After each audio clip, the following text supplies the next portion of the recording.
Welcome to Active and Healthy with Gina.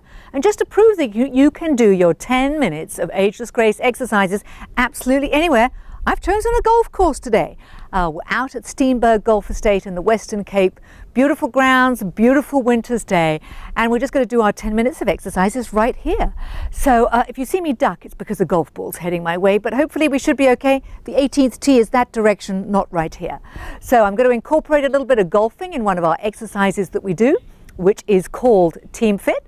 But to start with, we're going to hit the music, and we're going to start with an exercise we call Spelling Bee, and we're going to spell the 9 provinces. So let's get started. Elbow up, we're going to spell the word Western. So a W, and then an E, and then an S, and a T, and an E, and an R, and an N. So we've got Western Cape. Over here, we've got the Northern Cape. So this one's going to be now in big block capitals. So think how we spell Northern, N-O-R, and then a T, H, E, R, N. So we got Western Cape, Northern Cape, Eastern Cape. So we're going to do this now with little letters with our finger. Eastern. Cross that T, E, R, N. Now with our head, we're going to write the word Cape in big capital letters. So you're using your whole head and neck and body. Cross that A, doing a big capital P and an E. Okay, so that's the Eastern Cape.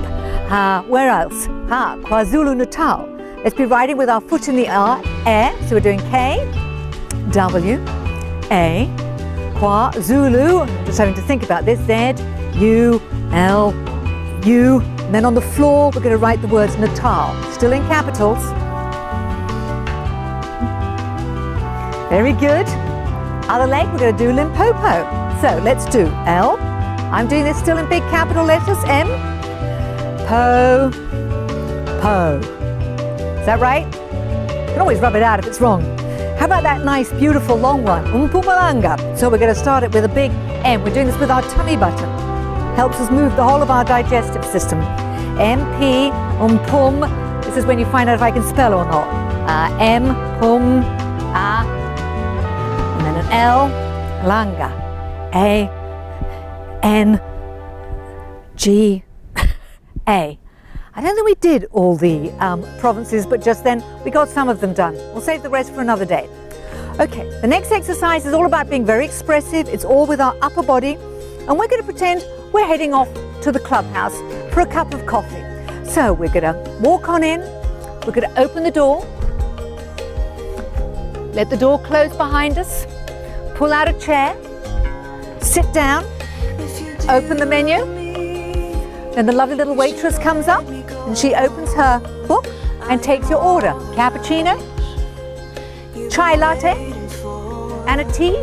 Off she goes. And then she brings it back on a tray, lays the cups down on the table. You're using your imagination, you're using your body. What's your drink? I like a good cappuccino. We're not promoting anywhere in particular for today, but just wherever your favorite cappuccino comes from. So you've got to open up, tear one of those little packs of sugar, put it in, stir it with your spoon. Take the other hand, stir it the other way. Every time you do something the opposite direction, your brain has to stop and think. It is part of this being, brain health fitness. Teaspoon on the side, pick up your cup. Is the finger out or not? Tastes good. And another. And maybe your chai latte is in one of those nice long glasses with a long spoon. So, it's a different type of way of stirring. And then maybe they bring some nice little sandwiches. Yum. What sandwiches do we like? Cheese and pickle. Gotta be playful, gotta be creative. Call the waitress for the bill. Open your bag. Take out the money. Maybe it's a guy. Okay, open your jacket. Take your wallet out. Card machine, right, there it is. Put in your numbers. Sign the little bill. Push open that door again.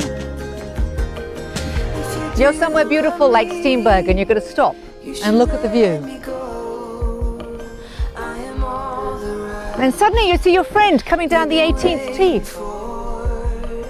And he says, do we promote drinking on the show? No, we don't promote drinking on this show. Sorry, with tea and coffee. What am I thinking? Coffee? Tea? It's what my husband always says. Tea? You can be eating, drinking, anything you like, but have fun in the process. Just use your imagination. What about choosing from a selection of juices? Now, what juices are we going to have today? They've all got their caps on, so we're going to reach, pick one up, try turning the cap lid and take it off. That one is not going to shift. Put it down. Oh, maybe we're going to have to try the pineapple juice today. Ah, that comes off a whole lot easier. Pour it into a glass. Nice pineapple juice, very refreshing. Particularly after a good game of golf. Me, I'm happy with another cappuccino. More sugar? Not that I have sugar in my coffee, of course. Just playing with it, using my imagination. Too much sugar is bad for you, by the way. This show's Active and Healthy with Gina. Don't ever forget that. And one of the subjects we are going to be covering is going to be better health and the kind of things you should be having less of. But never stopping having lots and lots of fun in the process. So as we're out here in the beautiful golf course, I'm inspired by the fact that we can play golf.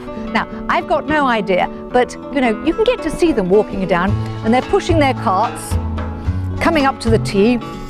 They're taking a look at where their ball is, where the hole is. They're reaching in and getting one of their, I want to say bats, but I've got a feeling that's definitely the wrong word. Right, walking around the side now. And now you're supposed to hold your golf thing. What is it? Golfing, you know what I mean. Okay. We're just going to do a little putt. Watching it going in. Didn't quite go in, so you've got to go in there and finish up with a final putt. Okay, now we're walking off to the next tee off point.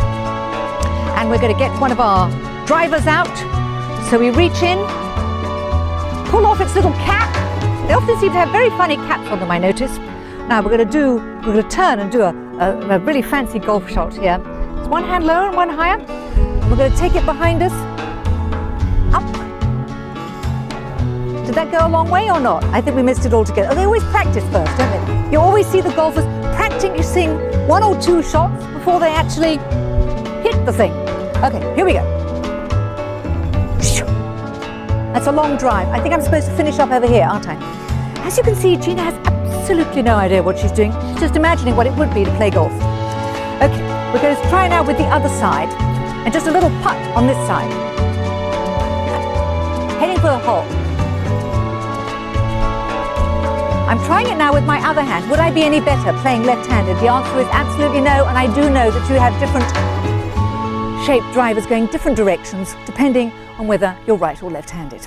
Again, imagination, brain health, be playful, just inspired by being in the great outdoors.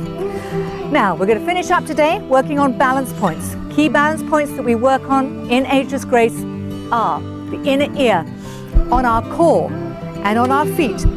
Between our second and third toe is a key balance point. So we're just having these toes in front of us and we're just going to drop the heels down, up.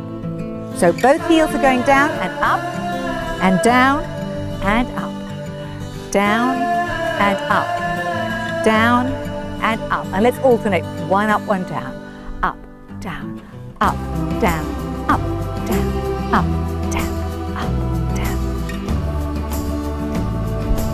So you're thinking balance, balance. Now on both toes together, up, and I want you to just press out and in. So we're pressing in and out. So imagine just stepping on a little red dot on the floor. Balance, balance, balance, balance. Keeping your balance as you age is one of the most important issues that concerns people. So doing simple little exercises, even when you get out of bed or when you're sitting in a chair, are useful. You can even be pulling your ankles towards you. So imagine having a piece of string on the toes, you're pulling that towards you, you're strengthening the ankle joint. You want to stay strong, you want your feet strong, maintain balance. Now thinking about the core, think of your tummy button being pulled towards the spine, you're taking one leg up, keeping your tummy tight and lowering it towards the ground but not touching. You go up and down, up and down, up and down. Relax that tummy. Once more on the other side. Pull it in, keep it tight. Just take it up and down for a few. Try not to touch the floor. Keep breathing. So we're doing a lot of things at once. Our tummy is tight. Our leg is moving up and down. And we're still breathing. So there we are. 10 minutes of Ageless Grace. A little bit of movement that got the joints moving, got the imagination moving, got the expressiveness moving. Okay, so I can't play golf. Forgive me. I was just inspired by this wonderful setting. So I hope you had fun joining me at Steenberg Golf Estate, and I look forward to seeing you. We're going to go to break. You know what the rule is. Go off, get yourself some water, stay hydrated, and I'm going to look forward to seeing you for the second half of the show.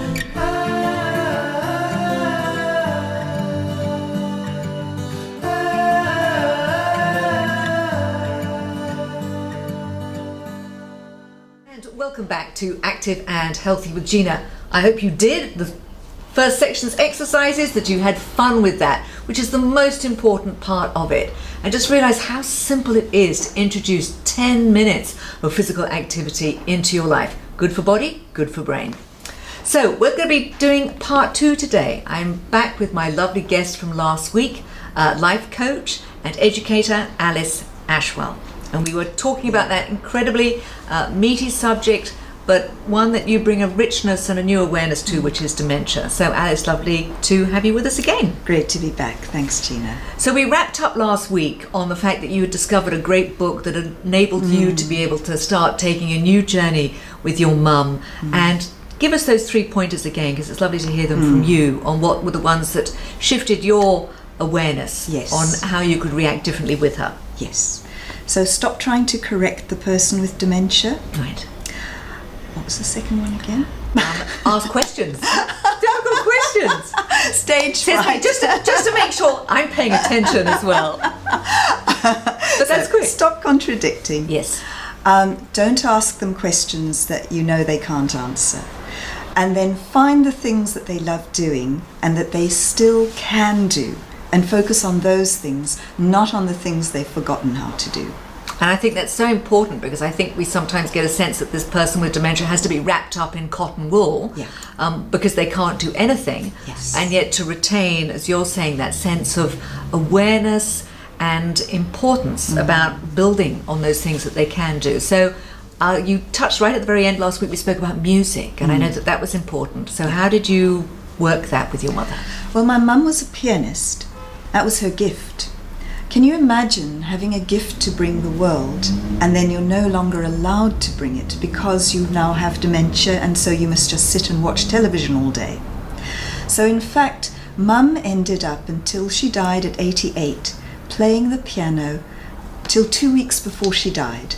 She died goosebumps. That's beautiful. After a bit of an illness. She'd been bedridden for 2 weeks, but just before she was bedridden, she played her last piano piece.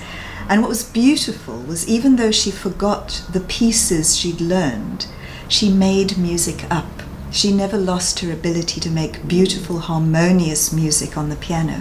So she couldn't read music sheets any longer, but it would be just what was instinctively in her, came out through her hands. It was almost like her soul was creating music. Wonderful. So what was beautiful, and I think we really need to remember this with people with dementia or any other condition, is all of us want to be useful. All of us want to be affirmed.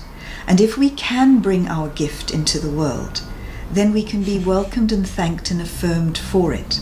And that's what people with dementia really need, because they're so used to being stuck in a corner and things are done for them. Right. They're always receiving care, but they're seldom enabled to do the things, even with help, that they could do, like baking or making tea or whatever it is. With a bit of help, they can still do that. And if you say, could I help you to make tea rather than you help me, then, just give them a little bit of assistance. A small distinction, but a useful one. Yeah. Was she able to play piano to the other residents where she lived? Yeah, so she was able to truly bring entertainment to others. That's right. I'm sure that was special for all of them. It was really lovely. So that was the one thing. The other thing that really fed her soul was nature. And she passed that on to me. That's my great love. So, as I say, very often when people get dementia, they are stuck in front of the television set all day long, like a babysitter. Especially, in care homes where there's not a good ratio between care staff and residents. And they're expected to simply sit because there's a fear of them wandering, or there's a fear of them going outside in case they fall. But the irony is that the less we walk, the more likely we are to fall, because our muscles waste, our balance goes, and also the less we go outside, the more likely we are to fall, and when we fall, to break our bones, because what we start to lack is sunlight, and sunlight triggers the production of vitamin D. And vitamin D is good for bone health, strength of our bones, and also for muscle health. And exercise, as you know better than I do, is good for muscle health and Absolutely. for balance and Very for agility. important. So one of the things that I always did with Mum, I would never have visited her and stayed indoors all day. When she had the physical capability, I would take her out and we'd walk in the nature reserve or along the river, or I'd go to the beach with her. And later on, when she became more infirm, I would simply take her into the garden and we'd walk around the garden appreciating the beauty of the flowers or the sound of the birds, or what she loved was the sky and the clouds. And so what was amazing was she got a bit of exercise, she got a bit of exposure to beauty, she got fresh air and sunshine, which do us a power of good. And the other thing that I think is important is, from a point of view of senses, especially in care homes, it can be very confusing and very noisy. There are a lot of people around. There are radios and televisions on at full blast because people are getting elderly. They're not hearing as well anymore. And there are lots of staff coming and going. It's very confusing. It's busy. Very busy. Or you can be in a ward where there is no stimulation. There's nothing on the walls, there are no pot plants, there's nothing. So going outdoors, there's the right level of stimulation and beauty that you can appreciate. And when you as a care partner, like a child or a partner or a friend, come to visit that person, even if you just sit outdoors, there's all sorts of things you can talk about in the present moment. Because when they are no longer remembering things to talk about, and they can't talk about the future, and they can't talk about abstract ideas, they can refer to the concrete world around them, to this flower, to that bird they just heard, to that beautiful sky. There are things you can still enjoy together. And that's why I'm passionate about people remembering the outdoors when a friend of theirs or a loved one gets dementia. It enlivens them. I think that's absolutely true, as we know, Phil. And it's not just for older people, isn't it? I mean, we see it from children, and children these days don't get out enough and get all those great benefits of what you were specifying, whether that's going to be vitamin A that's good for the body, the upliftment of being out in fresh air. The children are spending too much time on their smartphones, on tablets and computers and television, and not enough time out. And how equally important it is to be able to still give that to the older people in our lives that we're helping take care of. And to expand, I think, the vision maybe for our viewers to realize that they might be concerned and thinking that they have to keep a loved one close to home, and actually to realize how important it is to be able to get them outside and enjoying nature, or encouraging them to do 10 minutes of Ageless Grace like we do at the beginning of the show. Exactly, and why not outside? Absolutely. So very, very valuable. Yeah, so that's wonderful. Now, you spoke about that you were still walking with her even though at the late stages, so she kept mobile for? I think because we'd always done that, Mum actually could walk right to the end. Many people become confined to a wheelchair as they age, particularly with dementia. But in fact, Mum could walk right to the end, well, until she was bedridden when she was ill. But even though she relied upon a shoulder or an arm, she was able to walk still. Yeah. And you spoke about her losing the ability to speak towards the end. How long a period was that, Alice? Almost 2 years. Quite a while. You know, for quite some time she couldn't remember the words. And we all know how that feels, but that becomes virtually everything. So for a while she was speaking words, but they weren't making sense. And then eventually she lost even the memory for words. And there's that word gobbledygook, which is when we just babble, we make up words, like a little baby who's learning to speak. It's a very similar thing. Right. But I do have one beautiful story about the mystery of dementia. We get these tiny little windows now and again that remind you that even though dementia may be a disease of the brain, it is not a disease of the soul. And on her deathbed, when my brother returned from Nepal to be with her in her last days, she had not been able to speak for probably 2 years. She woke up from what was basically almost a coma when he walked into her room, looked straight at her and said, "That's lovely, well done." And to me that was the most beautiful example of how we very often look at a person just as a physical and mental being, but in effect we are souls and spirits, and that is not going away. And that is present to the day that we slip into the next realm. And that to me is the mystery of dementia and its blessing. Well, I think that's a wonderfully inspiring story for us to finish up with.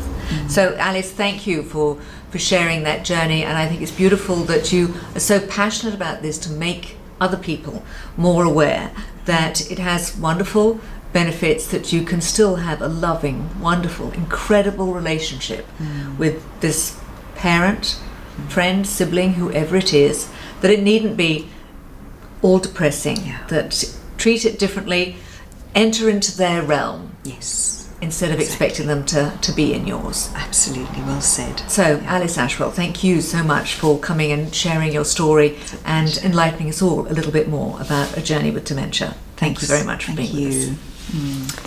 So lovely to find out more and a better understanding, and I hope that you have found that interesting at home.